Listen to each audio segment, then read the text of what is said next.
Adobe Premiere pro থেকে এই ধরনের ট্রানজিশনগুলো কীভাবে দেখতে পারি সেটা আজকে দেখবো। Okay, first of all Adobe Premiere Pro open করে নিই, দেন এখান থেকে দুইটা ভিডিও ক্লিপ টাইম লাইনে নিয়ে আসি, then set to frame size right click করে ওকে, দেন আমরা এখান থেকে ডাবল ক্লিক করব, প্রিসেট যেখানে আছে আমরা সেখানে ওকে, দেন আমরা এখান থেকে পেপার টার্ন ট্রানজিশন এটা ইফেক্ট ব্যবহার করব, দেন হচ্ছে জিপ ফাইল আছে এটাকে আনজিপ করব, এক্সট্রাক্ট হেয়ার, এটা আনজিপ হয়ে গেছে। আমরা এখন এটাকে ইম্পোর্ট করব, এখানে ডাবল ক্লিক করলে যেখানে ফাইল রাখা আছে সেইখানে গিয়ে এই যে পেপার টার্ন ট্রানজিশন এখান থেকে 1920 এবং 1080 আছে, অথবা আপনারা যদি ফ্রেমের সাথে মিলে অর্থাৎ এই রেশিওতে নিতে পারেন। আমি এই রেশিওটাতে নিচ্ছি, আপনারা চাইলে এই রেশিওটা, আমার ভিডিও এটা হচ্ছে এই রেশিওতে নেওয়া। ওকে, দেন হচ্ছে ডাবল ক্লিক করছি, এটা হচ্ছে ইম্পোর্ট হবে, যে ইম্পোর্ট ইন্টিরিয়র প্রজেক্ট, দেন হচ্ছে ওকে, এটা হচ্ছে আমাদের ইম্পোর্ট হয়ে গেছে। আমরা যদি এখানে ডাবল ক্লিক করি দেন হচ্ছে 3টা প্যাকেজে আসবে, আমরা যে কোনো এটা ব্যবহার করতে পারি। আমি একটা ব্যবহার করে দেখাই, এখান থেকে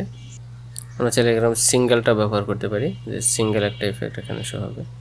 দেন এটাকে আবার ইম্পোর্ট করি, ডাবল ক্লিক, দেন হচ্ছে এটাকে ইম্পোর্ট করি আমার সাথে, দেন হচ্ছে ওকে, লোকেশনটা এখান থেকে সিলেক্ট করে দেই, তাহলে এটা হয়ে গেছে। আমরা চাইলে এটাকে ডাবল ক্লিক করতে পারি, তাহলে 3টা ওপেন হবে, এখান থেকে যে কোনো একটা আমরা নিয়ে আসতে পারি। Missing media for this clip, তারপর হচ্ছে এখান থেকে যে বার্নিং পালস ট্রানজিশন এটা ব্যবহার করব, এটাকে রাইট ক্লিক করে দেন হচ্ছে শো কেস, এখান থেকে এক্সট্রাক্ট হেয়ার, দেন হচ্ছে এক্সট্রাক্ট হবে, দেন এখান থেকে যে আমরা ড্রাইভারটা এইটাকে ইউজ করি, এটাকে ইম্পোর্ট হয়ে গেছে, দেন হচ্ছে এখান থেকে ওকে, ওকে ইম্পোর্ট অলরেডি হয়ে গেছে।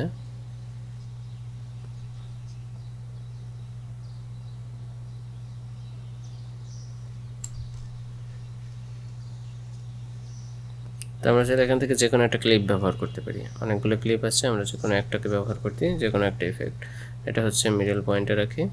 তো এইভাবে আমরা খুব সহজে এই প্রিসেটের ইফেক্ট ব্যবহার করতে পারি। এই প্রিসেটের ডাউনলোড লিঙ্ক ডিসক্রিপশনে দেওয়া থাকবে, আপনারা চাইলে খুব সহজে এই প্রিসেটটা ব্যবহার করতে পারবেন। ওকে, এখান থেকে এটা এক্সপ্যান্ড করে যে কোনো একটা পছন্দ হলে সেটা ব্যবহার করতে পারবেন, আমরা যাতে সবগুলো একসাথে ব্যবহার করতে পারেন একটা একটা করে। এগুলো আমরা ডিলিট করে দিই এখান থেকে, যেখান থেকে প্রজেক্টে সব কিছু চলে আসছে। তো এখান থেকে এই প্রজেক্টও চাইলে এখান থেকে বেছে বেছে ইফেক্ট ইউজ করা যাবে। তো এভাবে চাইলে খুব সহজেই এফেক্টগুলো ব্যবহার করতে পারবেন। তো আজকে পর্যন্তই, দেখা হবে পরবর্তী কোনো ভিডিওতে, সেই পর্যন্ত সবাই ভালো থাকবেন। Thank you so much, stay with us.